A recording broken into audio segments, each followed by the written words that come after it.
In the early winter, the river valley wetlands of southeastern Tibet are crowded with black-necked cranes squeaking lively and vibrantly. These rare migratory birds fly a great distance each year from northeastern Qinghai-Tibet Plateau and spend as long as 5 months for winter here. Cranes are hailed as fairy birds in China. In the first collection of Chinese poetry, the Book of Songs, the chapter singing of cranes says, "Cranes singing in the marshes are heard by heaven." The ancient poets were deeply touched by the resounding calls. Cranes hop and fly around. It's hard to get close to them. What's clearly heard, though, are their remarkable voices. Cranes have very long necks. When it raises the head and calls, its voice sounds like a trumpet and travels very far. That is mainly a result of their special body structure.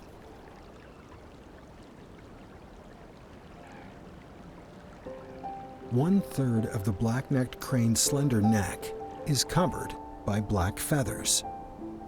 This is the feature that gives the crane its name.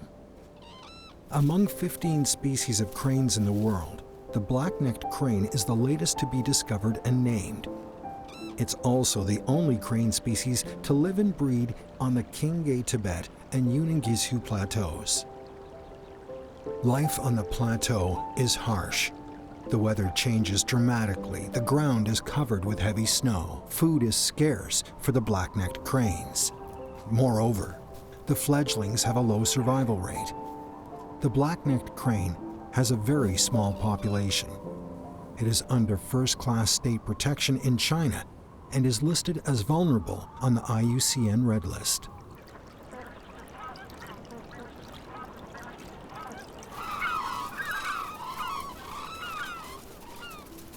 The valleys of the Yarlung-Zangbo River and its tributaries are one of the major wintering grounds for the migratory birds in Tibet.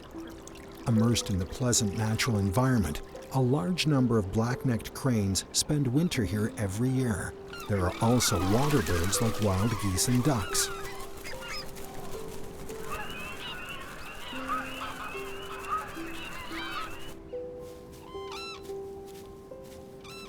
Black-necked cranes live in groups. They spend most of their time foraging. After a harvest, the remaining highland barley, wheat, and grass roots make up some of their favorite food. Black-necked cranes are always vigilant. When humans get close, they will flap their wings and fly away.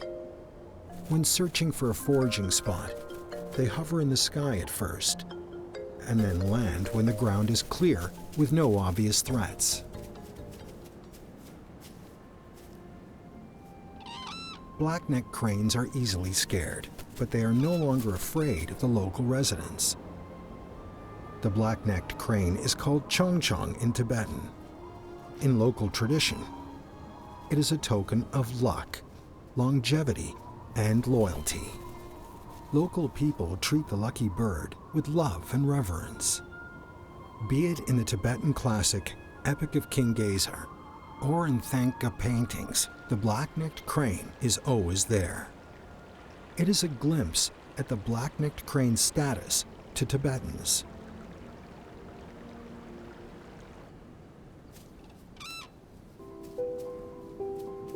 Starting in March, black-necked cranes will fly back to northeastern Qinghai-Tibet Plateau. There are remote lakes and marshes, perfect for them to reproduce. Year after year, black-necked cranes migrate seasonally in the plateau areas. Humans and wildlife live harmoniously on this magnificent plateau. Black-necked cranes migrate elsewhere, but they always come back.